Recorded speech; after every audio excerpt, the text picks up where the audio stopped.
Let's go. It's the Whitey Show. Whitey Show. Whitey Show. Whitey Show. Whitey Show.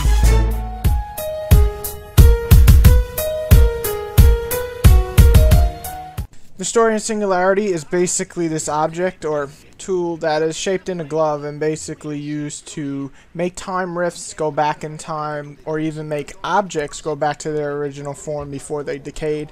And what's really cool about the story is basically using this singularity to change events that happened in the past and completely changing the future. And that makes the story somewhat interesting because you're saving people you never wanted to save, and then the whole world as we know it is invaded by Russia and they're fucking us up, and we need to go back in time, grab things, and come back to the future. It's basically a time traveling story, and it actually does a pretty good job in telling that story. It's told in the Half-Life way.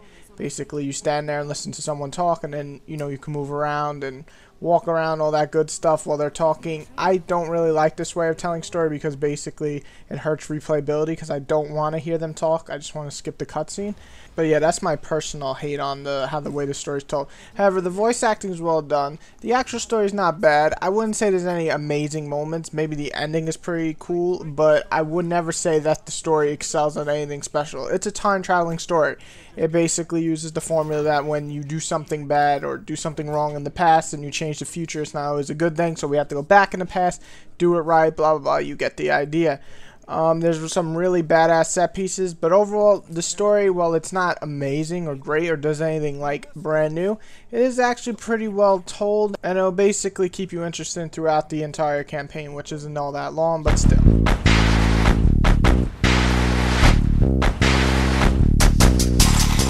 The graphics on this one are probably the weakest part of the game, and I don't even think they're that bad.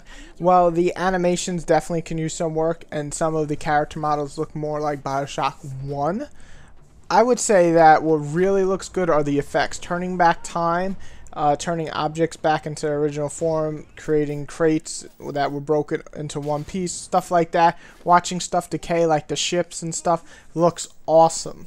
Great effects. But the character models are so-so, the animations can be a little and the character design isn't all that fresh. It's basically Nazis and these teleporting creatures like Nightcrawler.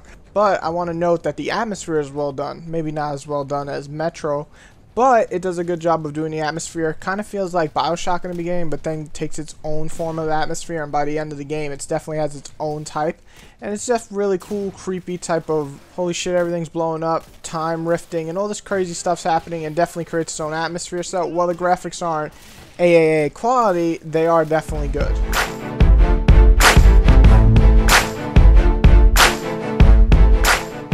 So shooting is shooting. You're going to be clicking the RT button throughout this entire game.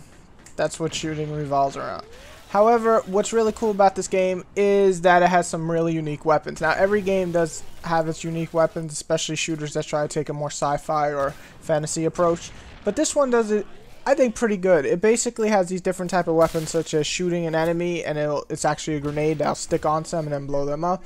You have a seeker, which basically you shoot a bullet and you can make the bullet follow whichever direction you are in first person right into the enemy's face, and so on. Different type of weapons. However, I have to give it, like Alan Wake, doesn't have enough weapons. It feels like there's not enough. Like they could have made more unique weapons. Something Resistance did, had a ton of weapons in the first one. Something I think shooters really should focus on, because that can really make some really unique weapons. Then again, a lot of companies aren't Insomniac, who made Ratchet and Clank, and we all know they know how to create some badass weapons. Anyway, there are some really unique weapons, but not enough. What's really cool about the gameplay is basically you can turn objects back in time.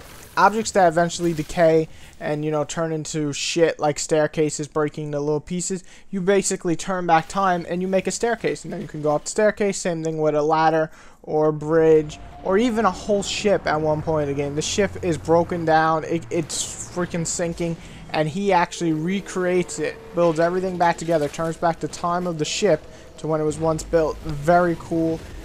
It's just a unique idea. I don't really know any other games that do that. I mean, Time Shift does let you control time, but that game sucked. This game doesn't let you control time, but it does make you turn back time on certain things, which is very cool and looks cool. So I thought that was a really unique feature in the single player. And you get a few unique powers in the game, but mostly they're used for certain situations, nothing really special. I wish they took more of like a Bioshock approach and you get a lot of different powers and you basically make your character, customize them into what you like the best, fireball, water, electricity. You don't really get that choice. You basically get force push and slow down time. I just wish there was more. That's all I'm saying on that one. However, I believe the gameplay is unique enough to give it its own way, and definitely a fun gameplay section. I have very little negative things to say. Even the AI to me wasn't all that bad. I mean, it's not smart or anything, but it wasn't bad as recent games I've been playing. So that was nice, change of pace. I felt some of the enemies were really annoying, especially the Nightcrawler enemies. Holy shit, do they teleport a little too much. And I liked that there were some really cool set pieces, especially with the bosses. But I felt there could have been so many more, and I don't know why they didn't, you know, focus on that, because they did some really badass set pieces in this game. There could have been more.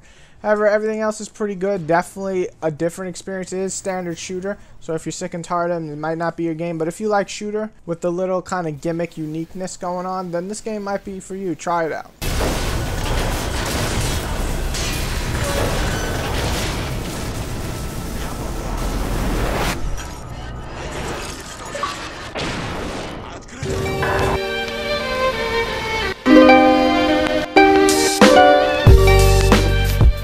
So overall, if you're looking for a semi-unique type of single player, you're probably going to really enjoy Singularity. I thought it did a good enough job. The set pieces were there, some cool gameplay ideas, and the story wasn't bad, and some of the graphics kicked ass while some were not so good.